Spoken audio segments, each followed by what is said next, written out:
从我们懂事以来，人的一生总是围绕着大大小小的遗憾，无论是在选择出国留学、工作，还是移居国外，海外华人会遇到许多不同于在家的挑战。即使已经适应了新的环境和文化，在海外的生活还是会有许多后悔和遗憾的事情。不管是在情感上、生活里，还是工作上的取舍和妥协，失去的机会就像没有把握好的青春一样，几乎再也回不来了。我个人觉得，遗憾的情绪总能占据人心深层。当我们在国外不断地实现自己的目标时，对某些过去的遗憾反而越来越清晰了。跟后悔一样，我们的遗憾多数源自于自己的选择。如果当初我没有离家，现在的我就不会这样那样，这样的情绪就会演变成深刻的遗憾。嘿，大家好，我是小云，今天要和朋友们聊聊有关于移居荷兰的得与失。不是每个人或每个家庭移居到荷兰就过着快乐的生活。我们三不五时就会听到朋友说，移居荷兰后反而变得不开心了。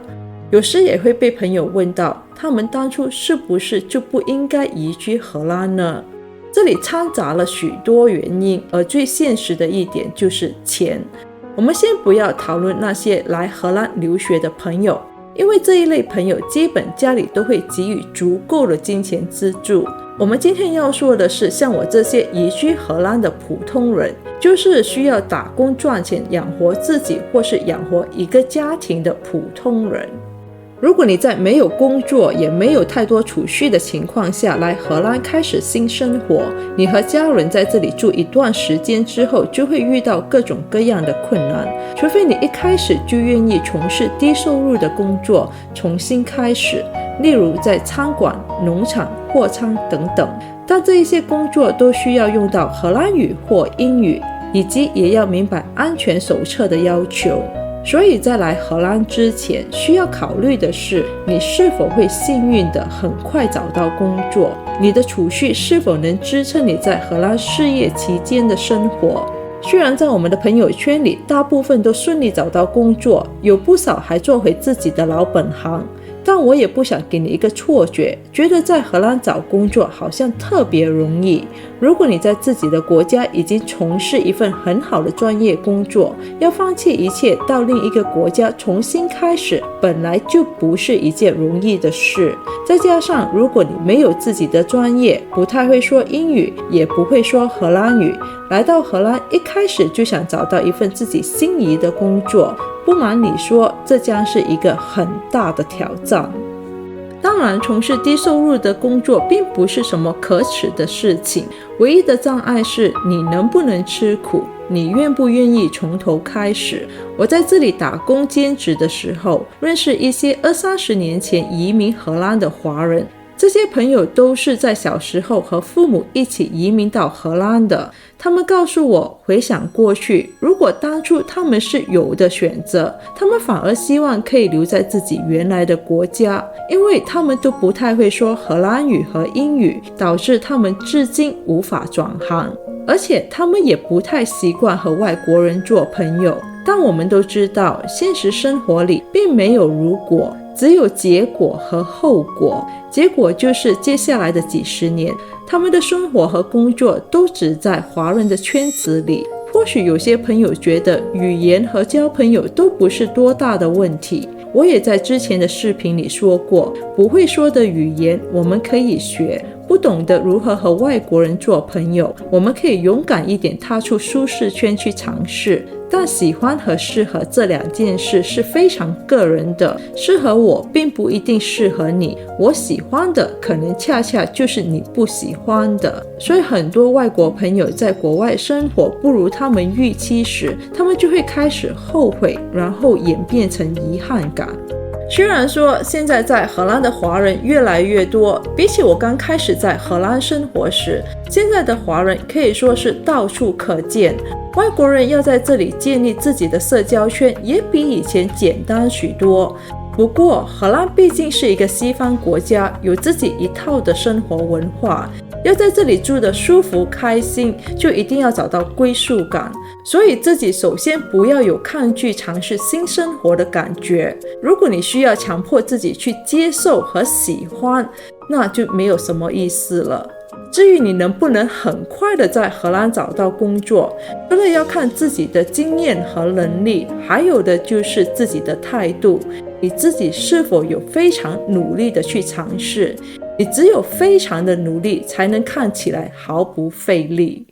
我个人觉得移居或移民都是人生大事，在选择要不要、该不该的时候，都会留下遗憾。有些人是为了自己的下一代，所以选择移民；也有些人是想趁着自己还年轻，去看看外面的世界有多精彩，去体验不同的生活和文化，认识不同国家的人。不管什么原因都好，最重要的是我们要对自己坦诚，喜欢就是喜欢，不喜欢就是不喜欢，无法假装喜欢。其他人的看法其实一点都不重要。我们就有朋友因为不再喜欢荷兰的生活，并不是因为钱哦，就只是纯粹不喜欢而选择离开这里。不过一旦决定去做了，就不要一遇到不如意的事情就拼命回头看，也不要一直做比较，倒不如好好的去体验自己新的旅程，做一个有故事的人。我可以很肯定的告诉你，在这个过程里一点都不容易。我自己就在这个过程里遇到很多出乎想象的事情，这里面有甜酸苦辣咸，熬过去了，一切都会好起来，也得到了一些我从未想过会拥有的。有些朋友问我如何看待荷兰政治，这些我一般都不会在我的视频里分享。一来是因为政治方面的主题非常敏感，很容易引起争论，而且每个人都可以有不一样的观点。二来是因为现在世界各国的政治都很乱，对于世界各国的政府，我其实没有抱着很大的期望，因为每个国家的政府都存在着他们的问题。一个国家愿意开放欢迎外国人、留学生、投资者等等，当然是因为看中了他们可以为这个国家所带来的利益。在这同时，这个国家当然也要有一定的吸引力，才能让其他人愿意来这里工作发展、留学、投资、交税等等。但你有没有发现，这些事情是永远无法被强迫的，都是我们自己做出的选择和取舍。实际上，人生的每件事都是取舍的练习，每个人都有自己需要面对的困难和挑战。留在荷兰或离开荷兰，这两者并没有好或不好。你现在所看到别人的好，其实他们都是由无数个失败的经历和无数个痛苦的时刻累积而来的。在体验和适应荷兰的生活，有些人走得比较快，有些人走得比较慢，而像我就是走得比较慢一点的类型。从适应、融入、接受到找到第一份工作被录取，我用的时间都比我其他外国朋友长，我犯的错也比他们多，但那又怎样呢？这并不表示我是个差劲的女性，这也不能说我做其他事就不成。我也有很吃力的时候，但当我在面对自己时，我可以做自己任何想做的人。所以我觉得我们可以孤独，但不要说自己是个患者。我们每个人都可以有不开心的时候，我不能说我是个战士，但至少我的肩膀能扛点事。我觉得这样的自己也很棒。有许多外国朋友形容这里的生活更适合老人退休生活，长居荷兰，生活会变得一年比一年麻木。有朋友也因为这个原因在这里生活得越来越不开心，就连来自意大利、西班牙、马耳他、希腊的朋友，最后也因为受不了这里无聊的生活而回到自己的国家了。更不要说那些来自夜生活非常丰富的国家了，对他们来说，适应荷兰生活绝对是一个挑战。荷兰生活就是比较接近大自然和历史文化，但如果对这些不感兴趣的朋友，就会觉得荷兰的生活很闷、很无趣。像我们就有好一些朋友在这里住了几年之后，才发现自己并不适合这样乏味的生活，毅然选择离开荷兰。但我们也有很多朋友选择留下，在这期间也来了一些新的朋友。在《牧羊少年奇幻之旅》中有一句话，当你真心渴望某样东西的时候，整个宇宙都会联合起来帮助你实现梦想。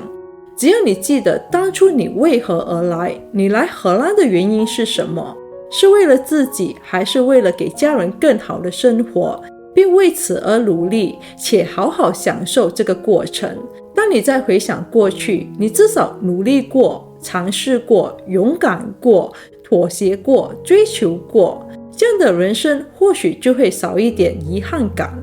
在人生中，你有后悔或遗憾过吗？欢迎留言分享告诉我。如果你觉得今天的视频对你有帮助，请不要忘记点赞和分享给更多朋友看到。好的，今天的分享就到这里，谢谢大家的收看。如果你想了解更多有关于海外华人的真实生活，可以参考我这一支视频。我是小云，我们下期再见，拜拜。